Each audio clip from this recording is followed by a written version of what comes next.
Hello. Today's day 43 of watching a movie every day, and today is the end of an era. It's the end of a time. It's the start of an airplane.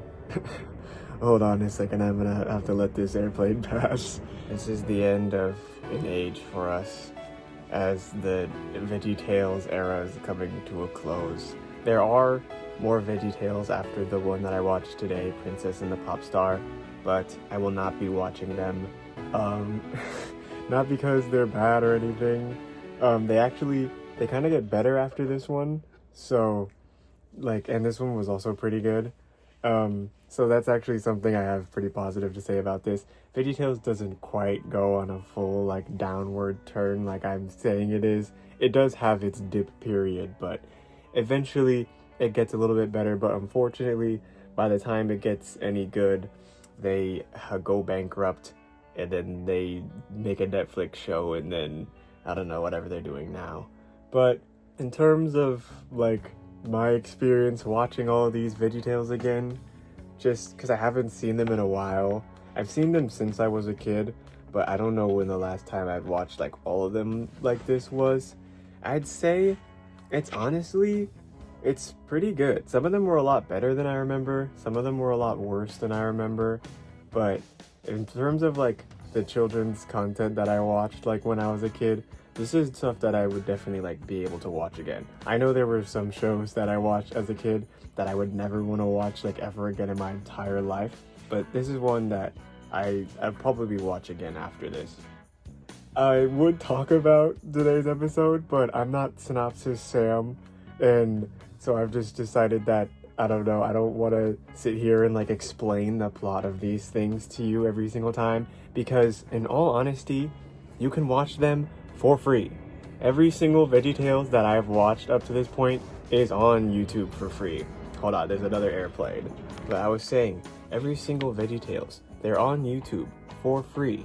So you can watch every single VeggieTales that I've watched, at least up until this point, for free right now. So I'm not going to explain to you the synopsis. Also, the synopsis of most of them are just stories that already exist. This one was just The Prince and the Pauper. So if you don't know that story, you're 12 or something, in which case, what are you doing here? You should be in school or something, or doing work.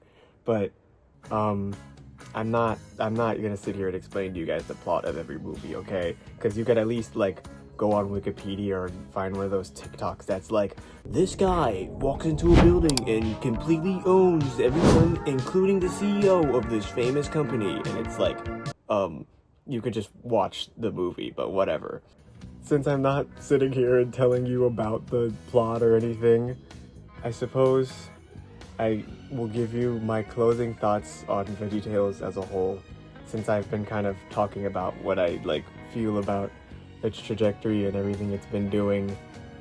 And I feel like I can sum it all up really nicely in a concise, just a little bit of words. But first I have to let this freaking airplane pass. So, when I first watched VeggieTales, I watched it because I'd never seen it before. It was a show that it was novel, and I think that's why everybody started watching it at the time. But as it continued, and as I kept watching it, and the reason I'm stopping watching it is because every single episode from this point forward is something that I've already seen before. It's not novel, and so I just don't feel like watching a VeggieTales version of these things, you know?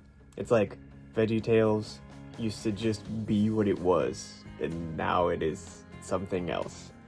I think I'd like to end with what I had talked about a little bit last time. I want to read you an excerpt that I found of my college thesis, because I had to cut it up to restructure it because it was really messy. And this might not make any sense or have anything to do with what we're talking about, but I'm gonna read it anyways. I can remember very well what I was doing in 2015 because I have plenty of pictures that I took, videos that I watched, and games that I played that also kept track of that. I have near unlimited access to these things as well. assuming the world doesn't fall into disarray before I can export all of my Xbox screen captures. I know that Gen Z doesn't read much, so I'm gonna guess that when you were 21, you did not have much access to this information as I did.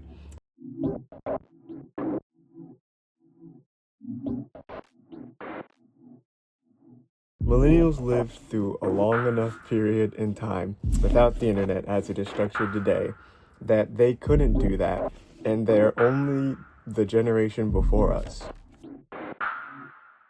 This access is what I believe contributes to the massive amount of early onset nostalgia.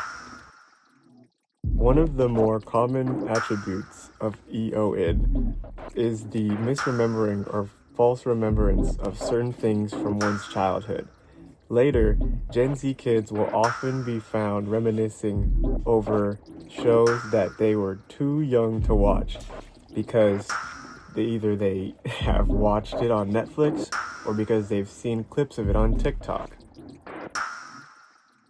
This homogenization of our childhoods has trapped Gen Z in this weird, nostalgia-centered, escapist mindset that has done nothing but make us less productive people. We feed into our devices and create doomsday feedback loops that trap us in our personal cave allegory until we finally decided that we want to feel sun or realize we have a vitamin D deficiency. We seek nostalgia, and Cannibals is constructed from nostalgia.